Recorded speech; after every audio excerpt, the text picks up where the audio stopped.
Hello, dear friend. Jen here.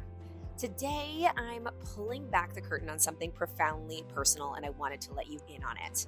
Picture a kit, a very special curation that has tools potent enough to turn your dreams into reality. Now, imagine if these tools weren't just random selections, but they were the very tools that I've personally used and leaned on to manifest my deepest desires. Yes, I have pulled together all of the tools that I use to manifest and create, and I put them together, and I call it the Creation Kit. And I'm so excited to share the Creation Kit with you.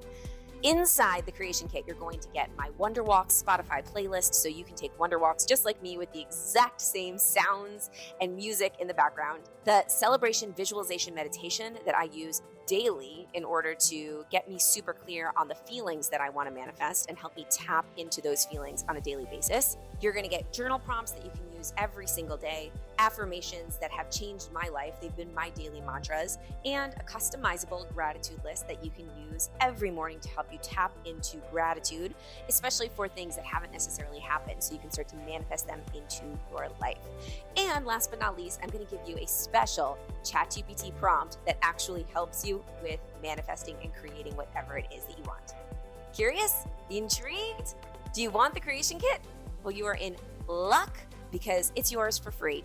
All you have to do is pre-order my upcoming book, Be Seen, and enter your order confirmation number into beseenbook.com, and you will get my Creation Kit in your inbox for free. I don't know what you're waiting for, but go ahead, pre-order Be Seen, and go grab your Creation Kit and start your manifestation journey today. You'll be happy you did. Now, on to the podcast. When you hit the jackpot, when you bet on yourself, it does something to you. It changes your whole ecosystem. It changes the way you think about things. It changes your subconscious mind, and it changes your programming, and it changes your beliefs without you even realizing it. But you don't get that shift in belief, and you don't get that transformation of the subconscious mind if you don't actually take the bet and take the risk. What if today was the day that you dared yourself to do what you've always wanted? Welcome to the I Dare You podcast. I'm your host, Jen Gottlieb, and together we're going to step outside of our comfort zones and into our best lives, one dare at a time. So come on, I dare you to dive right on in. Hello, fam. Hello. Welcome back to the I Dare You podcast.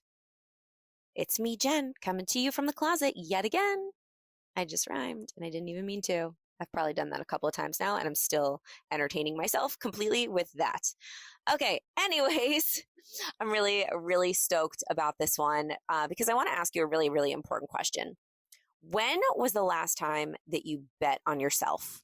Like really, truly bet on yourself? And I mean financially, energetically, mostly financially though. Like when was the last time you put money on the table for you and you believed in yourself enough to bet on yourself?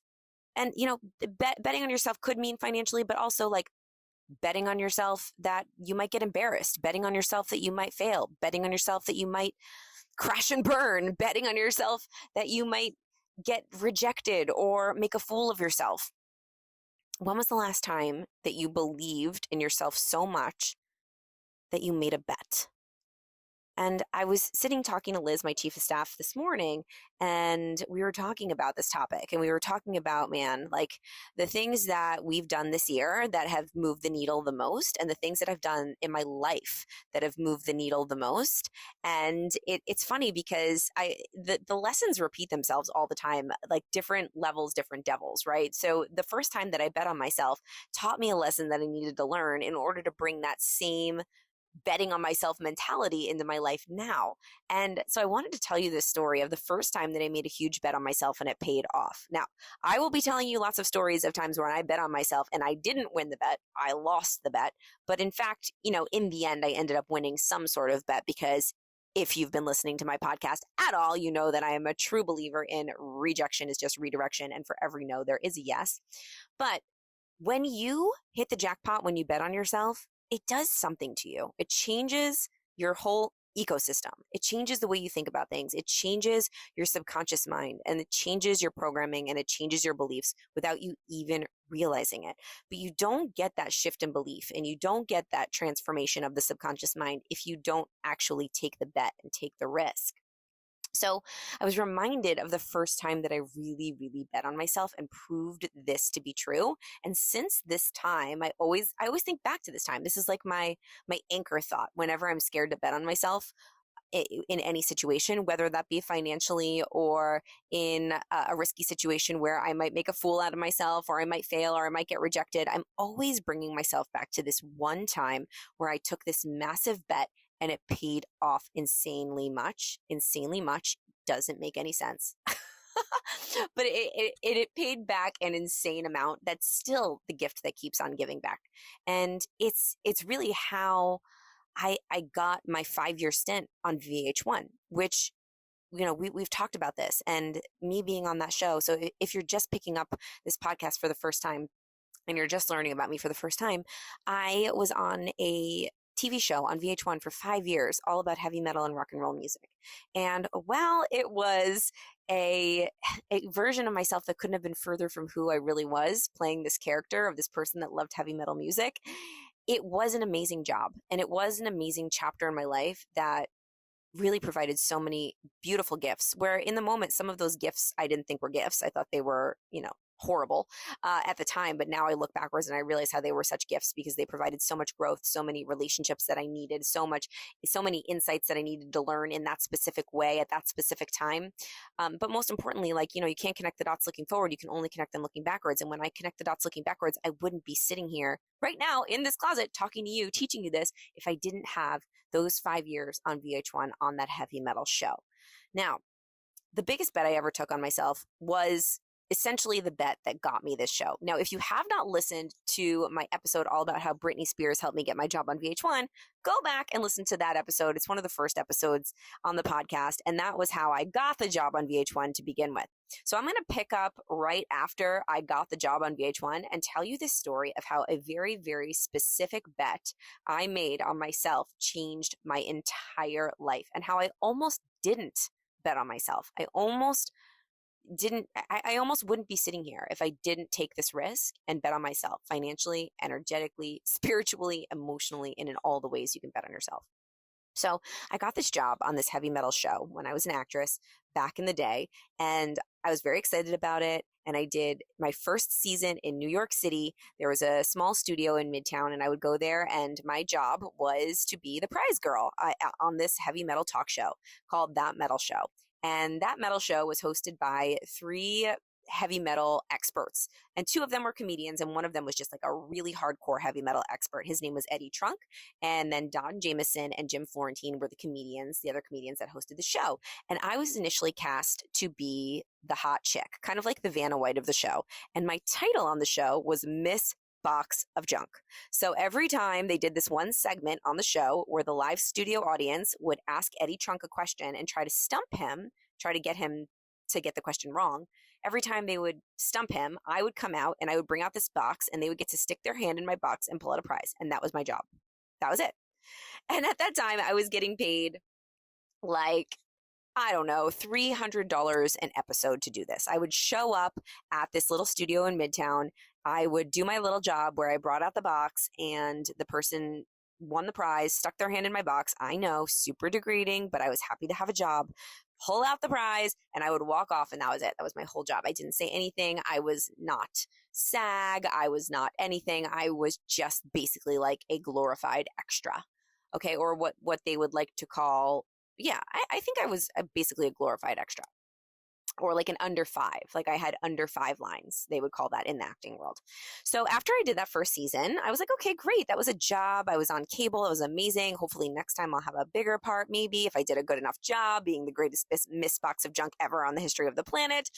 And I get a call after season 1 had ended, and the producers tell me that they are moving the show to LA. They're moving the show to Los Angeles, and I can either go and pay my own way. I would have to pay for my flight. I'd have to pay for my hotel and just get myself there and be there for 10 days. Or they were going to hire somebody in LA. So basically they were telling me I could have the job. I could go be Miss Box of Junk again on another season, but they weren't going to pay for me to go. They were just because they didn't need to at the end of the day. They could have hired some other girl in LA because I was replaceable at that point in time. I had only done one season. I didn't have that big of a role on the show. They could just go find another hot chick in LA to be Miss Box of Junk. They didn't have to pay for me to fly out there and get me a hotel. That would be dumb of them. And I kind of agree. So here's the thing. I had two options. I could either stay home in New York and not go and keep auditioning and maybe get an even better gig and be in the city. And the more that you're in the city, the more opportunities you have as an actor.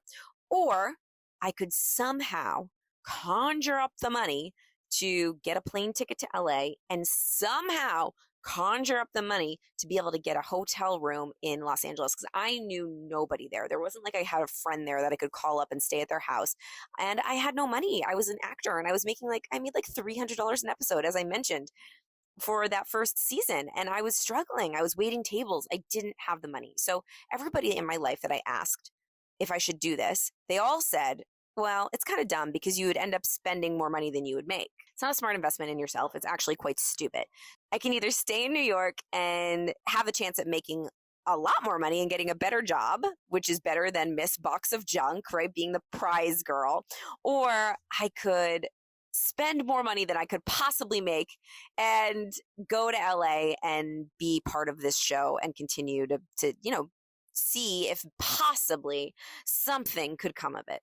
But I got this feeling in my gut that just told me I needed to go. It was screaming at me. It was like, have you ever had a whisper and in the back of your mind? And Oprah says this a lot. She talks about the whisper. And if you don't listen to the whisper, it turns into a scream and it gets louder and louder and louder. And the whisper was just whispering, you have to be part of the show. You have to go. You have to figure out a way to go. This is just the beginning. You need to go. Because I knew that if I went and I showed up and I put the work in and I got there, that there was opportunity for me to turn this into something better. Everyone in my life told me, no, it's stupid. Don't do it. Stay back. There's another audition happening at that same time. You could have the potential to be getting another job that's even better. There was something in me that said I needed to go. So what did I do? I asked for help. I called my mom and I said, Mom, I need to go to LA. I need to be there. I don't know why. I just know that I need to. Will you please lend me the money and maybe even go with me, come with me to LA. We'll take a girls trip and lend me the money to stay at a hotel and get the flights and help me get to LA this one time. And I promise I'll pay you back. I promise. So I begged my mom and I asked her, and it was really hard for me to ask her for help. I don't like asking people for help. I don't like asking my parents for help. It wasn't fun, but my mom agreed.